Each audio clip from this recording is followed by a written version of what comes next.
cerai antara Allah dengan hamba. Ini mengakunya mereka seperti itu. Sehingga ini menjadi sumber akidah mereka, orang-orang sufi.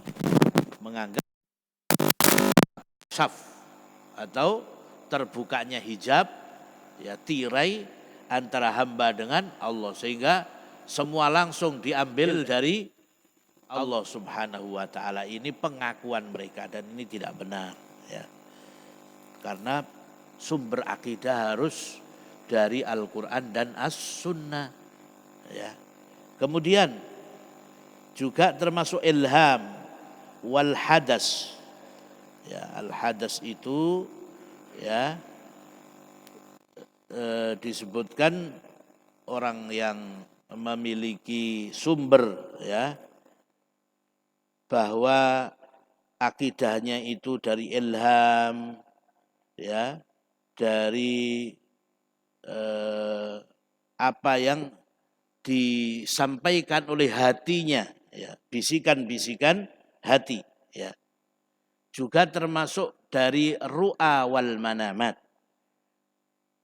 Termasuk yang jadi sumber akidahnya orang-orang sufi, yaitu apa? Mimpi-mimpi. Mereka mengatakan mimpi ini sebagai sumber akidah mereka. Nah, ini tidak betul, ya. Tidak betul. Kemudian Ar-Rafidah, orang-orang Syiah, bagaimana sumber akidahnya? Masdarut talaqqi indahum ma yaz'umuna annahu mawjudun fil jafar.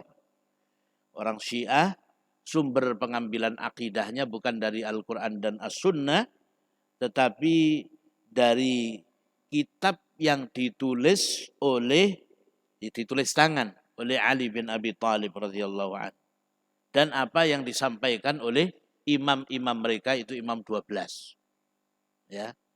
Nah, ini perlu kajian khusus terkait dengan bagaimana imam-imam mereka dan bagaimana sikap mereka terhadap imam 12 dari orang-orang Syiah ini, ya.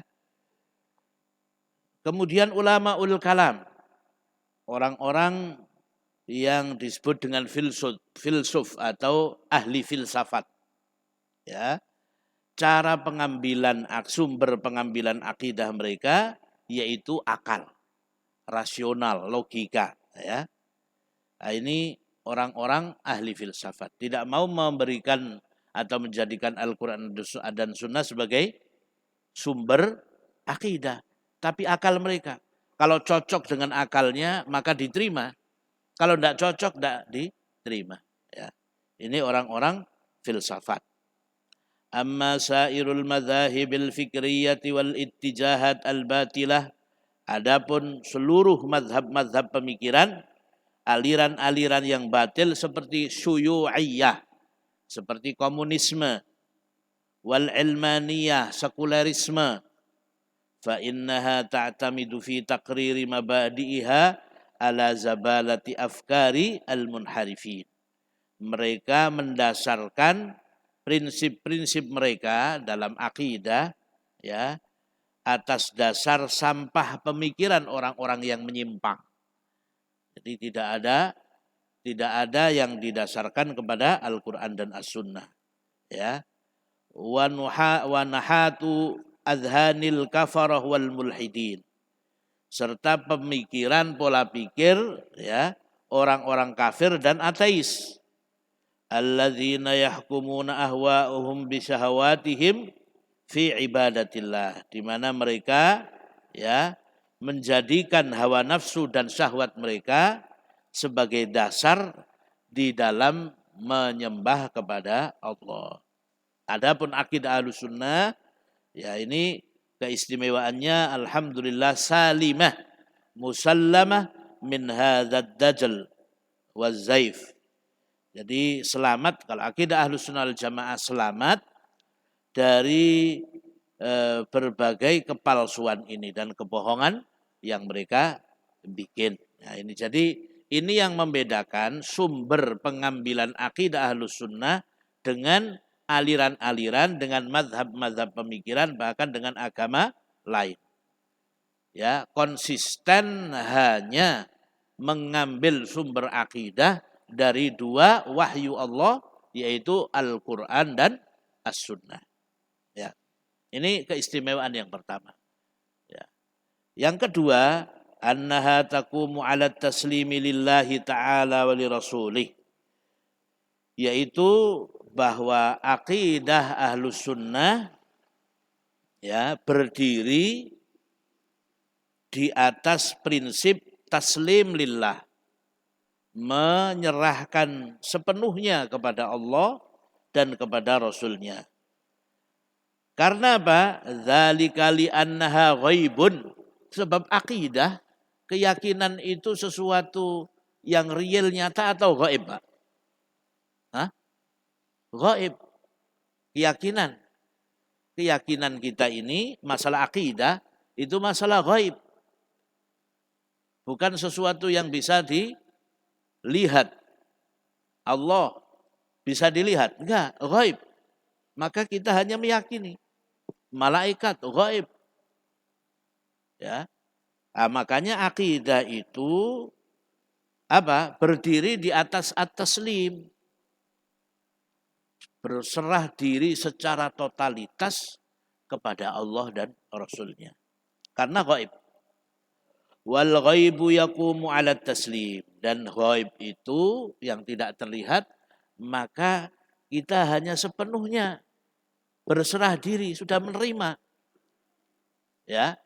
Sebagaimana Abu Bakar, ya, pada saat Nabi SAW mengisahkan tentang Isra Mi'raj beliau, ya, para sahabat ada yang mempertanyakan, ada yang sebagiannya, apa ya dalam semalam bisa sampai ya Palestina, sampai ke langit yang ketujuh, ya, ada yang ragu-ragu. Nah, Abu Bakar orang yang sepenuhnya yakin, tidak ada keraguan sama sekali, ketika dikabari oleh Nabi langsung beliau percaya 100%.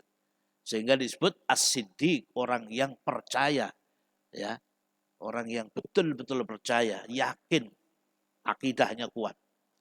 Sehingga disebutkan seandainya imannya kaum muslimin ditimbang, ya, keyakinannya dengan Abu Bakar masih lebih kuat, imannya Abu Bakar lebih berat. Karena apa? Saking totalitasnya keyakinan Abu Bakar. Sehingga disebut as-siddiq. Ini yang diperlukan. Iman itu begitu. Yakin betul. Kalau Allah menjanjikan surga, yakin betul bagi yang beramal saleh, ya, beriman dan beramal saleh, ya. Jangan sampai ragu-ragu. Apa betul sih nanti di kuburan itu akan ditanya malaikat mungkar nakir itu? Ada enggak yang ragu-ragu? Lah ini enggak boleh. Wajib yakin seyakin-yakinnya. Loh ya gimana Ustaz? Ya karena persoalan gaib. Enggak boleh ragu-ragu. Kita berserah total kepada Allah Subhanahu wa taala, kepada berita-berita yang disampaikan oleh Rasulullah sallallahu alaihi wasallam, ya. Maka inilah yang disebut dengan akidah at-taslim lillah. Nah, kemudian iman kepada yang gaib min a'zami sifatil mu'minin allati madahumullah. Iman kepada yang gaib itu termasuk sifat yang agung yang dimiliki oleh orang-orang beriman yang Allah puji mereka dengan sifat ini.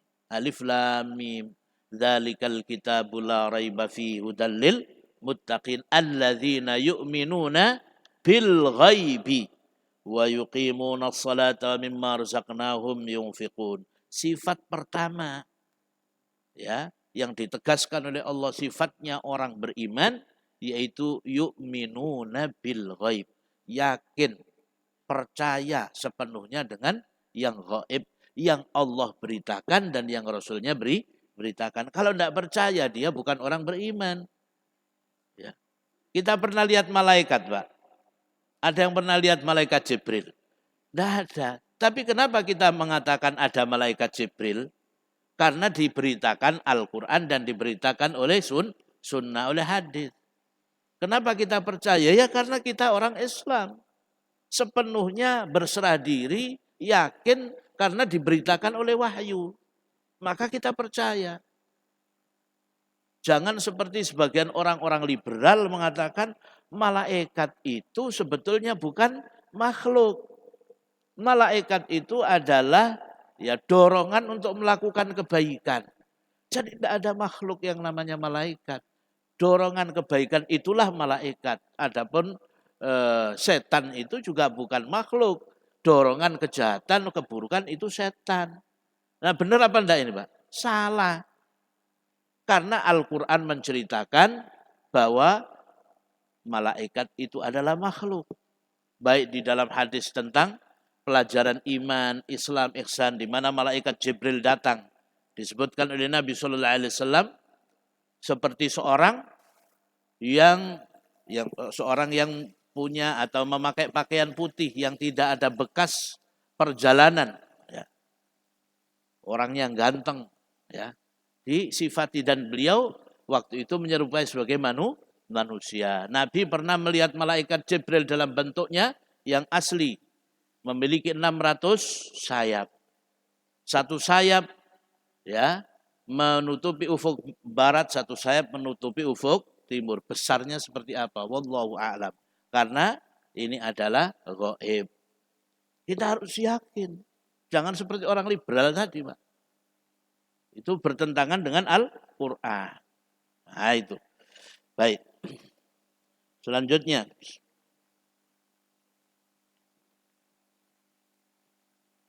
Kenapa? Li'annal uqul la tudrikul ghaib. Akal manusia itu terbatas. Tidak bisa mencapai kepada hal yang ghaib.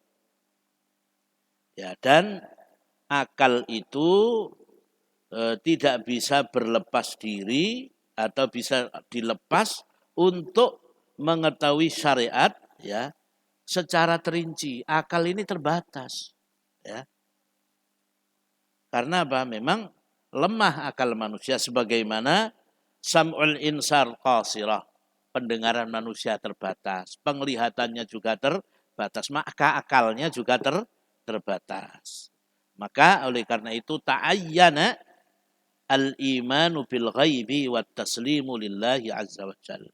Tidak ada pilihan lain kecuali kita harus beriman kepada yang gaib, tunduk patuh berserah diri kepada Allah. Ya. Adapun akidah yang lain, mereka tidak mau berserah diri kepada Allah dan Rasul-Nya. Ya. Mereka hanya tunduk kepada akalnya, ya. Kepada hawa nafsunya. Dan inilah yang menjadi sebab kerusakan umat-umat dan agama-agama yang di mana mereka itu apa? Sebab kerusakannya taqdimul aqli 'alan naqal. Ya, mereka mendahulukan akal daripada nakal, daripada wahyu, daripada Quran dan sunnah. Ya. Juga mendahulukan hawa nafsu daripada petunjuk. Contoh yang lain apa, Pak? Ya, ada yang bisa memberikan contoh? Ya, disebutkan ya bahwa Allah Subhanahu wa taala pada sepertiga malam terakhir apa, Pak? Turun ke langit dunia.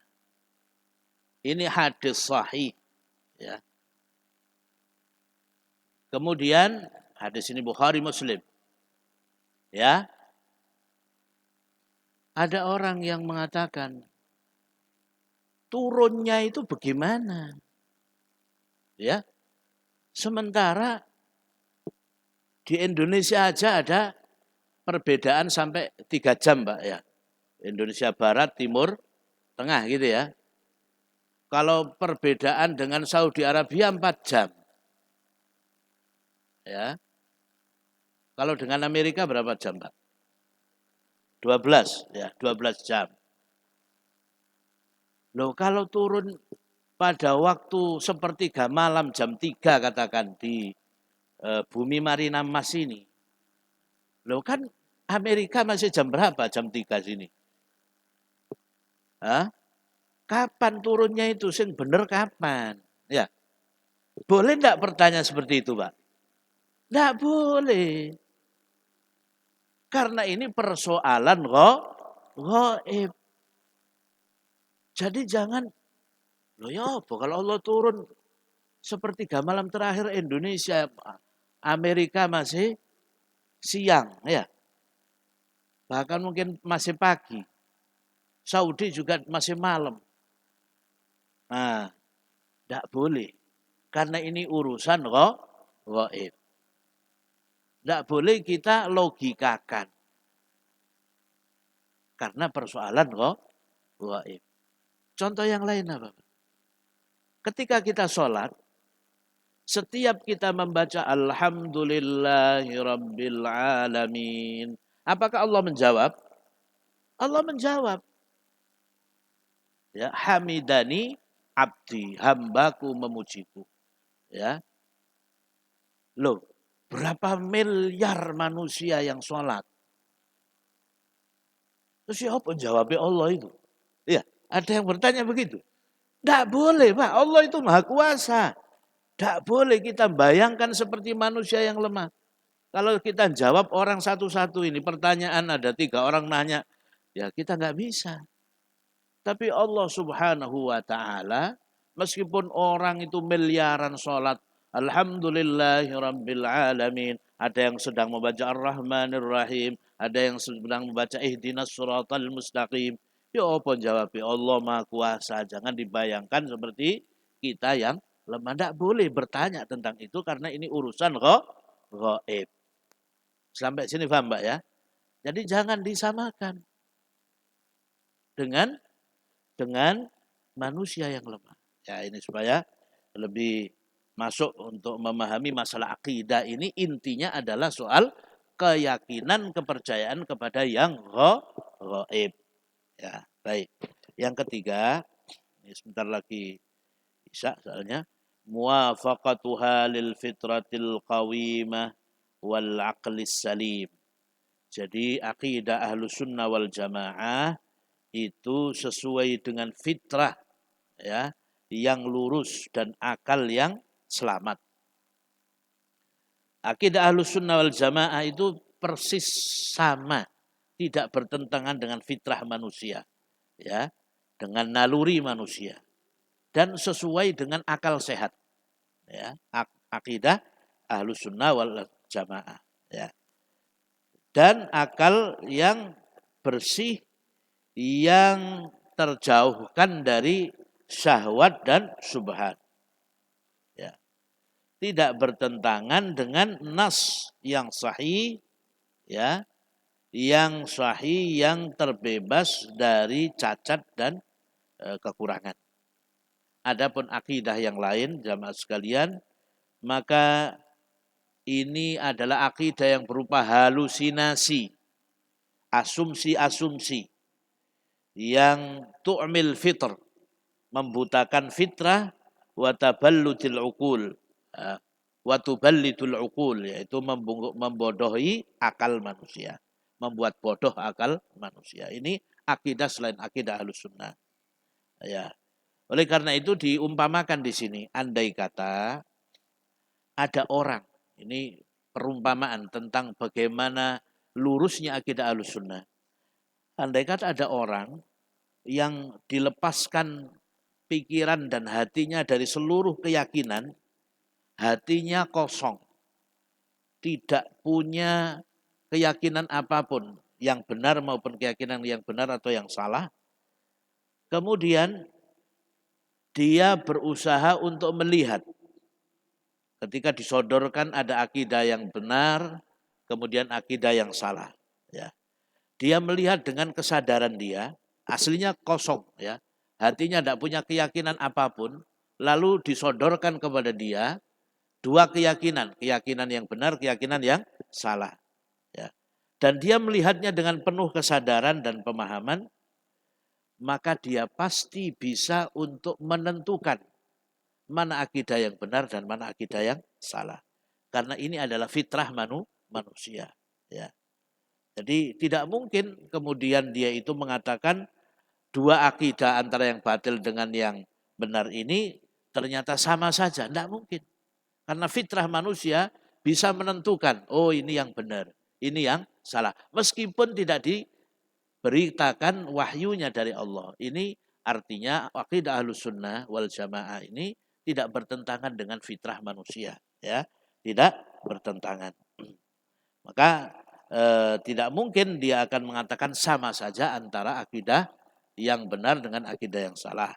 Ini kalau mengatakan seperti itu sama saja dengan dia mengatakan sama saja antara malam dengan siang. Padahal jelas berbeda. Nah, ini perumpamaan para ulama tentang begitu lurusnya akidah Ahlus Sunnah wal Jamaah. Maka mempelajari akidah adalah sesuatu yang sangat penting supaya kita tidak menyimpang, supaya kita tidak salah. Ya. Sementara kebanyakan manusia ya itu sibuk dengan urusan dunia, ya, sibuk dengan masalah-masalah yang ini masalah akidah ini hukumnya wajib kita harus tahu, Pak. Wajib. Jangan sampai tidak mengerti tentang kewajiban untuk meyakini ya terutama hal-hal yang ada di dalam akidah Ahlussunnah tadi, keimanan kepada Allah, dia harus bisa memahami dengan baik bagaimana beriman kepada Allah, kepada malaikat-malaikatnya, kitab-kitabnya, ya, rasul-rasulnya, ya, hari akhir, kepada takdir, dan juga berbagai hal yang terkait dengan keimanan kepada yang gaib, siksa kubur dan seterusnya, ya, nikmat kubur, ya, semua ini perlu dipelajari oleh kaum muslimin, harus memahami supaya tidak salah. Karena kalau akidahnya keliru, kemudian tidak mentauhidkan Allah, tidak mengisahkan Allah, menyekutukan Allah, maka tidak ada gunanya seluruh amal ibadahnya. La in asyrakta la yahbatanna 'amaluk wa la takunanna minal khasirin. Apabila kalian menyekutukan Allah maka sia-sia amalmu. Salatnya sia-sia, ya, puasanya sia-sia, zakatnya sia-sia, semuanya sia-sia, naudzubillah. Kalau menyekutukan Allah, ya, kalau dia berbuat syirik kepada Allah. Nah, maka di sini perlunya kita pelajari akidah ini. Saya kira ini, Pak, ya, karena sudah masuk Isya, kita cukupkan sekian. Ada yang ditanyakan? Ya, ada yang bertanya, Pak? Atau cukup? Cukup ya. Baik. Mungkin ke depan kalau ada yang mau bertanya disiapkan sehingga nanti ada dialog ya. Kita tutup jazakumullah khairan dengan kafarah majelis. Subhanakallahumma bihamdika asyhadu an la ilaha illa anta astaghfiruka wa atubu ilaik. Assalamualaikum warahmatullahi wabarakatuh.